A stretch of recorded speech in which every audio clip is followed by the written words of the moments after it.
अब बच्चों आगे एक्सरसाइज है प्रश्नावली फर्स्ट बी। इसके आज हम प्रश्न आपको हल करना सिखाएंगे। तो इससे पहले हम आपको इसका कुछ कॉन्सेप्ट है वो हम आपको समझाने वाले हैं, वो आप इसको समझें। ठीक है, देखो बच्चों इसमें ये है, तो बच्चों इसमें हम लोग समझेंगे पूर्णांक का समुच्चय। पूर्णांक का समुच्चय बच्चों क्या होता है? देखो बच्चों, निम्न समूह की संख्याएं ये दे रखी हैं -4, -3, -2, -1, 0, +1, 1, +2, +3, +4 डॉट डॉट इन्फिनाइट इधर भी होगा और इन्फिनाइट इधर भी होगा। ऐसी ये सभी संख्याएं क्या कहलाती हैं बच्चों? पूर्णांक कहलाती हैं। लेकिन ये है कौन कौन सी संख्या? देखो इसमें धन पूर्णांक है बच्चों, धन पूर्णांक। धन पूर्णांक कौन सा होता है? +1, +2, +3 डॉट डॉट डॉट इन्फिनाइट। और इसमें क्या है? शून्य है, शून्य। और ऋण पूर्णांक है, ऋण पूर्णांक। ऋण पूर्णांक क्या होते हैं बच्चों? -1, -2, -3 dot dot dot minus infinite तक। ठीक है, ये इस प्रकार की सभी संख्याएं जब हम सम्मिलित कर लेते हैं तो इस प्रकार की संख्याओं को हम क्या कहते हैं? पूर्णांकों का समुच्चय कहते हैं। तो पूर्णांकों के समुच्चय को बच्चों जो है हम इसको i से प्रदर्शित करते हैं। i क्या मतलब है? i का मतलब होता है बच्चों इंटीजर। ये i हमने यहाँ से ले लिया, तो हम i के समुच्चय को हम ऐसे लिख सकते हैं। ठीक है, इधर से हम डॉट डॉट 5, -4, -3, -2, -1, फिर 0, फिर 1, फिर 2, 3, 4, 5 डॉट डॉट डॉट इन्फिनाइट। इस प्रकार की सभी संख्या क्या कहलाएंगी? पूर्णांकों का समुच्चय कहलाएंगे, जिसको हम i से प्रदर्शित करते हैं बच्चों। ठीक है, इतना आप समझ गए। तो पूर्णांक कौन कौन से होते हैं? धन पूर्णांक, शून्य और ऋण पूर्णांक। अगर हम इनको सम्मिलित कर देंगे तो ये पूर्णांकों का समुच्चय को प्रदर्शित करेगा। इस तरीके से हम इसको प्रदर्शित कर सकते हैं। अब इसमें अब आगे देखते हैं। देखो बच्चों इसमें है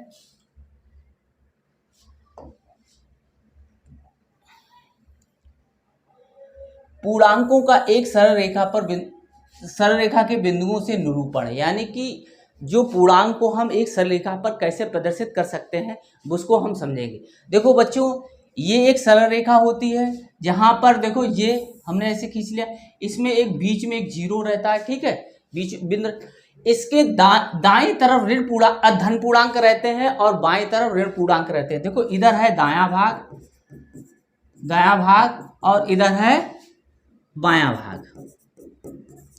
तो 0 के दाईं तरफ होंगे वो धन पूर्णांक होंगे और बाईं तरफ होंगे वो ऋण पूर्णांक होंगे। जब हम इन धन और ऋण पूर्णांकों को इस तरीके से व्यक्त कर देते हैं तो यही कहलाता है बच्चों पूर्णांकों का एक सरल रेखा के बिंदुओं से निरूपण।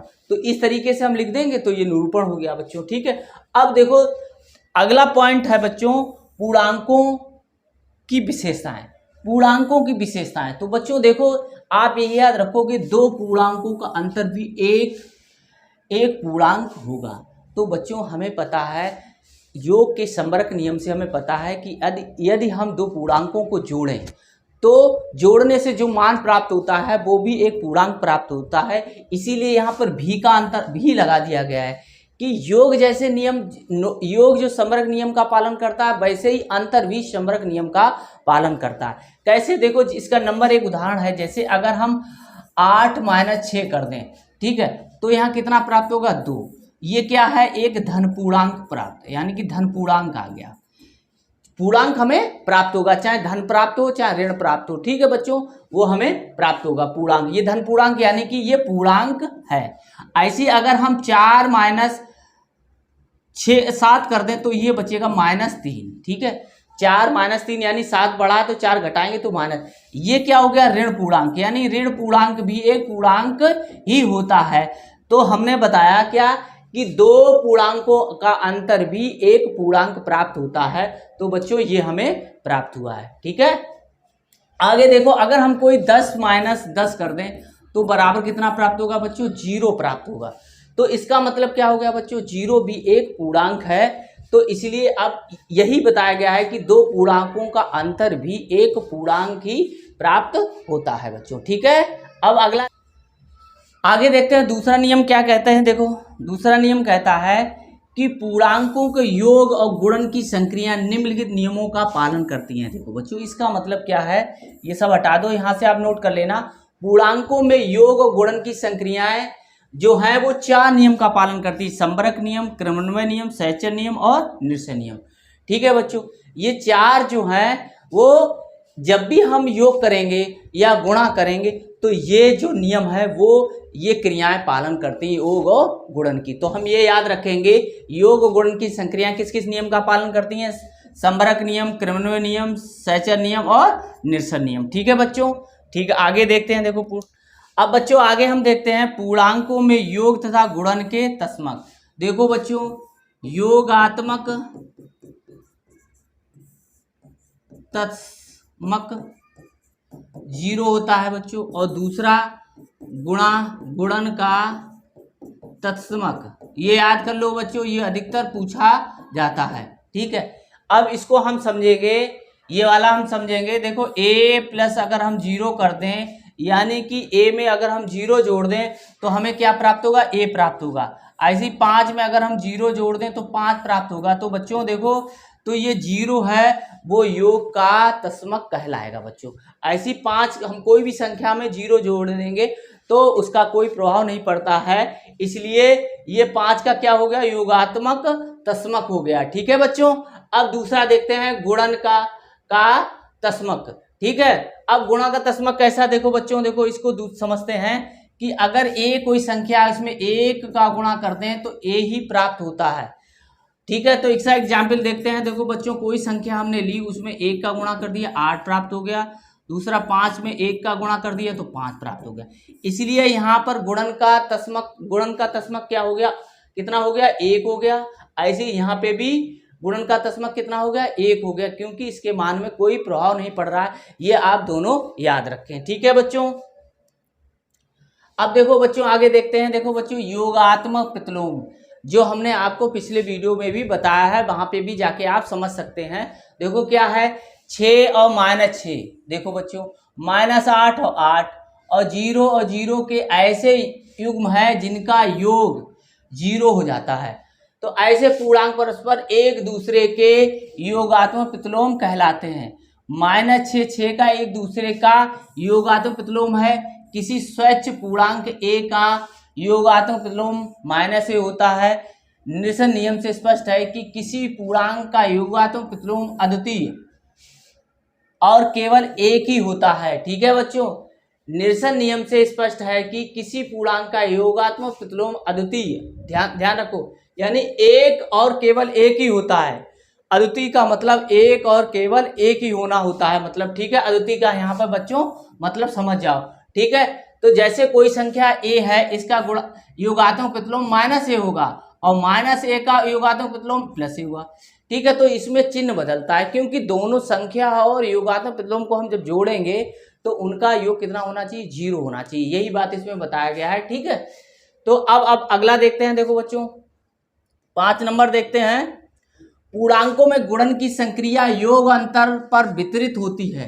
देखो बच्चों, ऐसी अगर कोई संख्या लिखी हुई है तो इसका पहले a में गुणा करेंगे। देखो a, फिर बीच में प्लस लिखा हुआ है, ये प्लस बीच में लगा देंगे, फिर इसका इसमें गुणा कर दें a × c। देखो ये ऐसे ही जो प्लस यानी योग पर जो क्रिया होती है वितरण नियम की, वही अब इस पे भी होगी। देखो a × b - c, तो a × b - a, देखो a का b में गुणा कर लिया, फिर ये माइनस आया, माइनस रख लिया, a का c में गुणा कर लिया।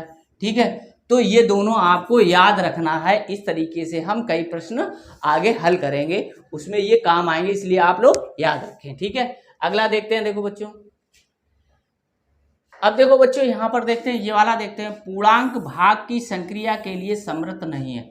समर्थ नहीं है मतलब इसका बच्चों ये क्या है, कुछ चीज़ों के लिए तो समर्थ है। जैसे 6/2, तो हमें कितना प्राप्त हुआ? 3 प्राप्त हुआ बच्चों। तो ये एक पूर्णांक है बच्चों। ठीक है, तो ये पूर्णांक में ही रखे थे, तो ये समर्थ हो गया। अब देखो -8/2, तो ये -4 हो गया, ये भी पूर्णांक है। तो पूर्णांक, ये भी पूर्णांक थे और ये भी पूर्णांक है, तो ये पूर्णांक मिल गया, तो ये समर्थ हो गए। अब देखो बच्चों, अब अगर हम 3/5 करें तो इसका मान जो है कितना प्राप्त होगा? ठीक है, तो कितना इतना प्राप्त होगा हमें बच्चों, ठीक है। और 5/3 करेंगे तो 3 एकम 3, 3 छक 18 ऐसे आता चला जाएगा। तो क्या है बच्चों, देखो ये तो धन पूर्णांक थे या पूर्णांक थे, तो यहाँ पर पूर्णांक नहीं मिला। ऐसे देखो यहाँ पे भी, यहाँ पे 5 और 3 पूर्णांक थे, लेकिन ये पूर्णांक नहीं मिला, इसलिए ये समृद्ध नहीं होंगे। और इनमें पूर्णांक मिल रहा था, इसलिए ये समृद्ध हो गए। अब देखो आगे देखते हैं। अब देखो सम पूर्णांक की बात हो रही है। देखो सम और विषम पूर्णांक। सम को बच्चों पता है हमें, सम वे संख्याएं होती हैं जो हमेशा 2 से विभाजित हो। तो 2 से विभाजित होने वाली संख्या हमें जो होंगी वो सम होंगी, ठीक है। सम पूर्णांक भी कह सकते हो बच्चों। अब सम जो सम है वो धनात्मक समपूर्णांक और ऋणात्मक समपूर्णांक होते हैं बच्चों। तो इसीलिए यहाँ पर ±2 लगा है, ये भी ± लगा, ये भी, ठीक है। ये सभी क्या है, सम पूर्णांक है। सम पूर्णांक 2 प्रकार के होते हैं, धनात्मक सम पूर्णांक, ठीक है, और ऋणात्मक सम पूर्णांक, ठीक है बच्चों। ये 2 से हमेशा कटेंगे, लेकिन प्लस के साइन में आएगा वो धनात्मक, और माइनस के साइन में आएगा, ऋण के साइन में आएगा वो ऋणात्मक सम पूर्णांक कहलाएगा। ऐसे ही देखो विषम का मतलब बच्चों होता है जो 2 से विभाजित ना हो, यानी कि हम प्राकृतिक संख्याओं में अगर हम सम निकाल लें तो हमारे पास विषम बचेंगे। ऐसे विषम पूर्णांक भी होते हैं, वो 2 प्रकार के होते हैं, धनात्मक विषम पूर्णांक और ऋणात्मक विषम पूर्णांक। तो इस तरीके से ये भी रखे हुए हैं, देखो प्लस माइनस, ठीक है। ये विषम पूर्णांक है। पूर्णांक 2 प्रकार के होते हैं, धनात्मक और ऋणात्मक, इसीलिए विषम धन पूर्णांक और विषम ऋण पूर्णांक, या धनात्मक विषम पूर्णांक या ऋणात्मक विषम पूर्णांक, ये रखे हुए हैं, ठीक है बच्चों। अब देखो पूर्णांक का निरपेक्ष मान, तो ये भी बच्चों आपको याद रखना है। देखो क्या है, एक पूर्णांक है, इसका निरपेक्ष मान ये इससे प्रदर्शित करते हैं, तथा इसको बोलते क्या है। ऐसे जब लिखा होगा तो मापांक a, मापांक 5, मापांक x, ऐसे इस तरीके से इसको पढ़ेंगे, ठीक है बच्चों। अब देखो ये जो लिखा हुआ है, अगर ऐसी कोई संख्या लिखी इसको हम ऐसे लिख सकते हैं, -a लिखा हुआ है तब भी इसका मापांक जो होगा वो प्लस ही होगा, ठीक है बच्चों, ध्यान रखो, ठीक है।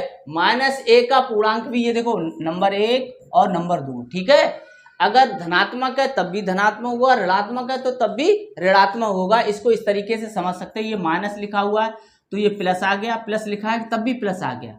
अब देखो इनका दोनों का गुणा करेंगे, 4 दूनी 8 और ऋण हो गया तो इसका प्लस आ गया। ये 3 एग्जाम्पल हैं बच्चों, 1, 2 और 3। इस तरीके से हम इनको मापांक किसी संख्या का हम निकाल सकते हैं। अब बच्चों अब हम एक्सरसाइज आपको हल कराएंगे। देखो एक्सरसाइज का, अब देखो बच्चों, देखो निम्नलिखित पूर्णांकों के योगात्मक प्रतिलोम लिखिए। अब देखो -7 का हमें सबके क्या निकालना है, योगात्मक प्रतिलोम निकालना है बच्चों, ठीक है, प्रतिलोम। और हमें पता है बच्चों कि अगर a का योगात्मक प्रतिलोम सिर्फ योग का उल्टा यानी धन का उल्टा माइनस होता है तो हम -a लिखेंगे, और -a का योगात्मक प्रतिलोम क्या हो जाएगा बच्चों, +a, ठीक है, इस तरीके से। अब देखो पहला एग्जाम्पल जो दे रखा है, -7 का निकालना है, -7 का योगात्मक प्रतिलोम, ये 1 नंबर में आ सकता है बच्चों। तो कितना हो जाएगा, हमें सिर्फ चिन्ह बदलना है, +7 हो गया। अब दूसरा है हमारा 0, तो 0 का योगात्मक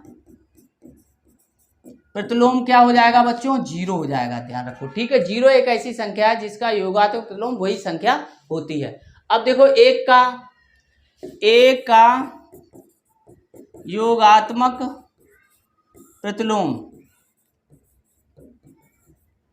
अब देखो 1 का क्या हो जाएगा, -1, ठीक है बच्चों, बस चिन्ह बदलते जाओ। ऐसे ही माइनस लिखा हुआ है, -a + b का कितना हो जाएगा, योगात्मक प्रतिलोम का योगात्मक प्रतिलोम, ठीक है, क्या हो जाएगा बच्चों, प्लस, यानी कि a प्लस बी हो जाएगा सिर्फ, ठीक है बच्चों। इस तरीके से हमने इन सभी संख्याओं के योगात्मक प्रतिलोम निकाल लिए। अब अगला देखते हैं, देखो बच्चों, वितरण नियम से 15 और 32 का मान ज्ञात कीजिए। अब देखो 15 गुणे 32, अब 15, अब वितरण नियम से हमें निकालना है, वितरण का नियम ऐसी संख्याओं में से तोड़ना जिसका हमें 15 का गुणा करें हम उसको आसानी से हम कर सकें। ये नहीं हम 32 का हम उसको तोड़ें तो ऐसी संख्या में तोड़ें जिसका हम ओरल 15 का गुणा नहीं कर पा रहे हैं। अब देखो इसको हम दो तरीके से कर सकते, देखो इसको हम ऐसे कर सकते हैं 30 प्लस 2, ठीक है बच्चों। अब हमें 15 का गुणा करने में इसमें आसानी, तो पहले हम इसमें करेंगे 15 गुणे 30, फिर जो निशान है वो लगा देंगे, फिर 15 का इसमें गुणा करेंगे 15 गुणे 2, तो ये आ गया 15 तियां 45 और 15 दूनी 30, तो आ जाएगा 480। तो बच्चों कितना आया, 480 आ गया, तो 400 इसका 80 आंसर बच्चों आ जाएगा, ठीक है। अब देखो अगला देखते हैं, धन पूर्णांकों में एक उदाहरण सहित दर्शाइए कि योग की संक्रिया पर योग का वितरण नियम असत्य है। अब इसमें हम देखते हैं, देखो बच्चों इसमें क्या है कि देखो माना 3 धन पूर्णांक कितना है, 2, 3 और 4 है, ठीक है, ये सभी धन पूर्णांक है, इनके आगे धन लगा हुआ। तो इसमें ये बता रहा है बच्चों कि 2 प्लस 3 प्लस 4 देखो बराबर कितना होगा बच्चों, देखो ये हो जाएगा 2 प्लस ये हो गया 7 और ये हो गया 9, ये 9 हो गया बच्चों। अब इसको ऐसे ना हल करके बच्चों, इसको हम इस तरीके से हल करें कि 2 प्लस 3 वितरण कर दिया, इसका इसके कर दिया, गुणा लगा होता है तो हम ऐसे करते हैं, लेकिन अब हम ऐसे करेंगे, फिर इसका प्लस लगाता फिर इसका, तो 2 प्लस 4 कर देंगे। देखो बच्चों, तो ये बच्चों कितना हो गया, 3 और 2 5 और 4 और 2 6, ये कितना हो गया बच्चों, 11 हो गया। तो देखो बच्चों, अगर यही वितरण नियम कहलाता है कि ए, ऐसे समझो कि बी प्लस सी ये था, तो ये बराबर होता है ए गुणे बी प्लस ए गुणे सी, ये गुणा का वितरण नियम है, ये गुणा का वितरण नियम है। ये गुणा के वितरण नियम को हमने योग के वितरण नियम पर हमें लगाना है बच्चों। तो योग यहाँ पर हमें क्या कर देना है, प्लस कर देना है। तो पहले तो हमने संख्या ऐसे जोड़ी, देखो 2 प्लस 3 प्लस 4, तो 2 3 और 4 को हमने जोड़ लिया 7 आया, 2 और 7 को जोड़ा तो 9 आ गया बच्चों, ठीक है। अब ये चीज को हम ऐसे लिख सकते हैं कि नहीं लिख सकते हैं, तो इसको हम चेक करेंगे। तो 2 प्लस 3 प्लस 4 लिखा, तो 2 का गुणा 2 प्लस 3 लिख दिया, यहाँ पे जो निशान लगा वो यहाँ पे लगा दिया, यहाँ वाला निशान यहाँ आ गया, फिर 2 प्लस 4 यहाँ लिख दिया, फिर 2 और 3 का योग इतना 5 आया और 2 और 4 का योग इतना आया, तो ये 11 आ गया बच्चों। तो 9 और 11 अलग अलग मान आ गए, तो ये क्या है, इसलिए गलत है। क्या है कि योग का वितरण नियम जो लगेगा बच्चों वो असत्य है। धन पूर्णांकों में एक उदाहरण से समझाई कि योग की संक्रिया पर योग का वितरण नियम असत्य। तो हम लिख सकते हैं कि योग की संक्रिया पर योग का वितरण नियम असत्य होता है। तो यहाँ नोट करके हम आगे लिख सकते हैं बच्चों, ठीक है। अब आगे देखते हैं, देखो बच्चों अब आगे है, दर्शाइए कि पूर्णांकों में योगात्मक प्रतिलोम अद्वितीय। अद्वितीय का मतलब वही बताया था, एक ही सिर्फ उसका दूसरा मान ना हो, वो अद्वितीय कहलाता है बच्चों, ठीक है। तो दर्शाइए कि पूर्णांकों में योगात्मक नियम अद्वितीय होता है। तो देखो माना 2 पूर्णांक बच्चों ए तथा बी हैं, ठीक है। अब इनको देखो बच्चों, अगर हम इनको इसमें क्या बता रहा है, योगात्मक नियम बता रहा है, योग करना हमें। अब देखो अगर हम a प्लस बी जोड़ेंगे तो एक पूर्णांक आएगा बच्चों, और ऐसे b प्लस a जोड़ेंगे तब भी एक पूर्णांक आएगा। ये किस नियम से है बच्चों, कि कोई भी जब हम दो पूर्णांक जोड़ते हैं तो ये संवर्ग नियम से होता है, एक पूर्णांक ही प्राप्त हमें होगा। अब देखो इसको हम एक उदाहरण से समझते हैं कि इनके मान दोनों एक ही हैं कि अलग हैं। एक ही होंगे तो इसका मतलब अद्वितीय है मान, ठीक है।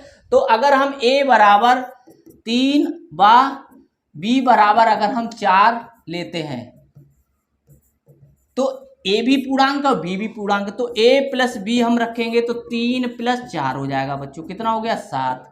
ऐसे b प्लस a रखेंगे तो कितना हो जाएगा, देखो 4 प्लस 3 बराबर 7। यानी कि ये भी पूर्णांक मिला हमें और ये भी पूर्णांक मिला, और दोनों के मान कैसे मिले, एक ही मिले, एक ही मान हमें प्राप्त हुआ। तो अद्वितीय का मतलब यही होता है, एक ही सिर्फ, उसके दूसरा ना हो उसका मान। तो यही बता रहा है कि पूर्णांकों में योगात्मक नियम हमेशा अद्वितीय होता है। आपको नीचे लिखना होगा योगात्मक क्रिया में या योगात्मक क्रिया में योगात्मक नियम अद्वितीय होता है। ये आपको नोट करके लिखना है, ठीक है बच्चों। आगे देखते हैं, देखो निम्नलिखित संख्याओं में से धन पूर्णांक छांटिए। अब बच्चों आपको धन पूर्णांक का मतलब पता होना चाहिए। धन पूर्णांक जो होते हैं बच्चों क्या होते हैं, वो गिनती जो होती है 1 2 3 4 5 डॉट डॉट इन्फिनाइट, ये सभी धन पूर्णांक होते हैं। यानी इन संख्याओं के आगे धन लगा हुआ है बच्चों, लेकिन वो लगाया नहीं जाता है क्योंकि लगाएंगे तो हमें टाइम लगेगा। तो ये सब अंडरस्टैंडिंग में रहता है। अब देखो बच्चों, अब ये बता रहा है 8 माइनस 6 तो कितना प्राप्त हुआ, 2, ठीक है।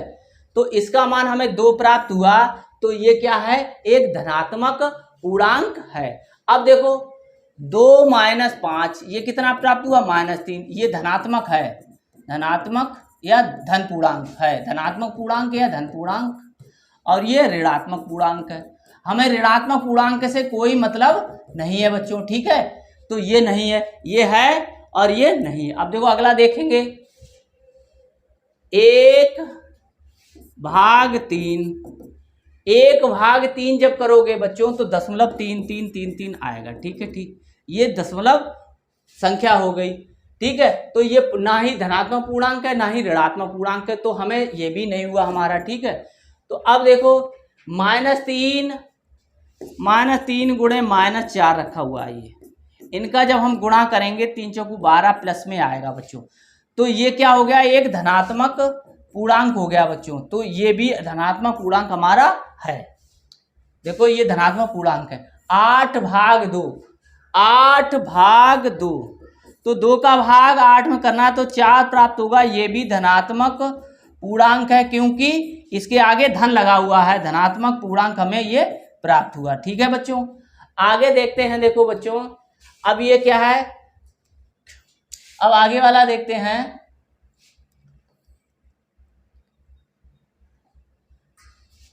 अब देखो -3 -5, ये -5 गुणे 3 दे रखा है, ठीक है। ये -5 गुणे 3 दे रखा है, तो 5 15, ये क्या हो गया, ऋणात्मक हो गया। हमें ऋणात्मक से कोई मतलब नहीं है, हमें धनात्मक ढूंढना है, तो ये भी धनात्मक पूर्णांक नहीं है। अब देखो अगला है 3 गुणे 5 तो 5 15, तो ये हो गया हमारा धनात्मक पूर्णांक, ठीक है। तो इस तरीके से हमने इनमें से धन पूर्णांक या धनात्मक पूर्णांक निकाल लिए। तो ये था, देखो ये वाला था, ये नहीं था हमारा, ये भी नहीं था, ये था हमारा, ठीक है। ये यहाँ से यहाँ तक ये भी है, और ये नहीं था, और ये ठीक है बच्चों। जिस पर क्रॉस के निशान लगे हुए हैं वो धन पूर्णांक नहीं है, वो ऋण पूर्णांक है, ठीक है। और ये सभी जो अंडरलाइन करके हमने बताए हैं, ये और ये वाला, ठीक है, ये सभी कैसे हैं, हमारे धन पूर्णांक है। तो आज बच्चों हमने आपको प्रश्नावली फर्स्ट बी समझाई। अब आगे है इस फर्स्ट सी। इसके लिए आपको हमारे चैनल गुरुजी की पाठशाला को सब्सक्राइब करना पड़ेगा और बेल आइकन को भी दबाना पड़ेगा, क्योंकि प्रश्नावली जब हम फर्स्ट सी आपको समझाएंगे, उसका वीडियो बनाएंगे, उसका वीडियो आपको तत्काल प्राप्त होने के लिए बेल आइकन आपको जरूर दबाना है बच्चों, ठीक है। और आप हमारे चैनल को अधिक से अधिक शेयर करें।